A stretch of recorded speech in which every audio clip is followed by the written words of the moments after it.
So recently I took my family to see the new Superman movie, and you may be wondering, should you take your family to see it? Hello, welcome to Intermerifica, New Mexico, the channel where we look at things of wonder from the perspectives of faith and reason, philosophy and theology. I'm your host, Daniel Kelly, and we look especially at the wonders of this culture. Intermerifica, we're among the wonders, and one of these wonders is the DC and Marvel universes. I've read comics since I was a kid, and I love them. My wife loves DC more. I kind of like Marvel more. And so we were excited, of course, to take our kids to see this new rebooted Superman that James Gunn is doing. And so we were very excited. We went right away to go see it. And I'm going to be kind of very light spoilers, as I always do on this channel. If you want to stay completely unspoiled, I say just go watch it, because the longer it's around, you're more likely to get spoiled if you want complete unspoiled. But I only do very light spoilers in my reviews. I want to start with what I really liked about this Superman movie. Is first, I really like the actors. The actor for Superman is super good. I really liked him, and the character they kind of have as Superman that he plays is a really good interpretation of Superman. I liked it. Same thing with Lex Luthor. I always like his actor, whatever he's in. It was really fun to watch them. They both did really good. I really liked watching them. I actually thought, I was like, man, they're gonna have Krypto the super dog in this. I was like, this is gonna be one of those animal movies that puts an animal in where it doesn't fit. But I actually liked how they did Krypto. That was really cool.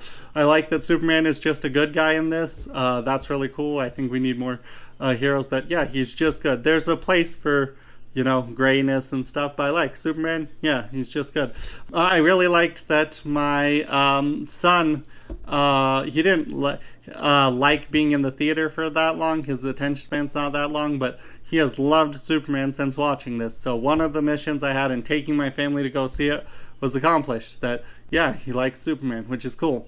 And I'm sorry to say that's kind of all the good parts, all the parts that I really liked in this. One of the themes in this, which I think is a good theme, that they say is brains beat brawn, right? And that's a classic Superman thing.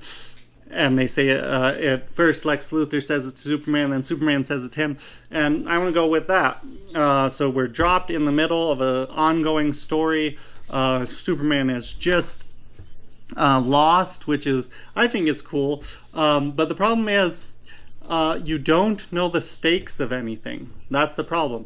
There's a lot of story elements that are really cool, but we're not sure the extent of Superman's power. For example, he was just beat to a pulp, and there's no kryptonite around. So you're like, okay, so what are the limitations of his powers? What's going on? And that's the same for all the heroes in this and all the villains. You're like, I don't really know what their powers or limits are. It reminded me of, there's a story where people wouldn't write mysteries in science fiction before Isaac Asimov, because they're like, you can't write a good mystery because people don't know the rules of the science fiction world you're in. And Isaac Asimov was like, oh, that's dumb. You can explain the rules to anybody in any medium. You have to do that even if you're doing a mystery in real life, in like real world setting. So he's like, you can do it in science fiction, you can do it anywhere. And that's true. As long as you know the rules, explain the rules to your readers, then it doesn't matter where you are. The problem is, the biggest problem with this movie is it's really boring because you don't know the stakes of anything. I don't like that Superman is so weak. He loses nearly every time. And that'd be fine building up a villain that's really powerful, like, ooh, he even beats Superman, except all the other heroes in it win whenever they fight. So it's just that Superman is weak, because all the other heroes don't have trouble. Like, they've just captured Superman, they've beat him up, everything, and the hero's going to save him. You're like, oh, it's going to be super hard for them to fight through. And as one YouTuber would say, in fact, barely an inconvenience for the other heroes to get through.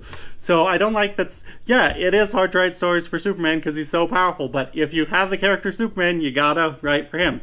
Another thing that made it really boring is there's a lot of humor in it, so-called humor, that is just really just boring. It doesn't hit right. And I know James Gunn has done really good with Guardians of the Galaxy and all that. Okay, cool. but maybe tone back all this humor that's just kind of falling flat. Another thing, the last thing, I really like Crypto the Super Dog. I really liked that he wasn't silly or anything. But I don't like this trope in movies where animals are bad animals. They're not well trained. It is cool to have well trained animals. And it's annoying to me to see dogs that are so naughty. That's just a pet peeve of mine. So that's not a big thing. So overall for this movie, I think has some really good things. I'm excited to see what they do next. But overall, it's kind of boring. And kind of the critique I had with Captain America Civil War, although this is nowhere near as boring as that, where my son was super excited to see it, but because the world didn't make sense and there were too many story threads left dangling, even my son was bored. Even though he's little, he was bored because it didn't make sense and you couldn't get invested. So that's my bottom line. It's okay, has some cool elements, but ultimately I would probably skip this one. Unless you're just a huge Superman fan, then go watch it. I hope that was helpful for you. You have a very good day. God bless you.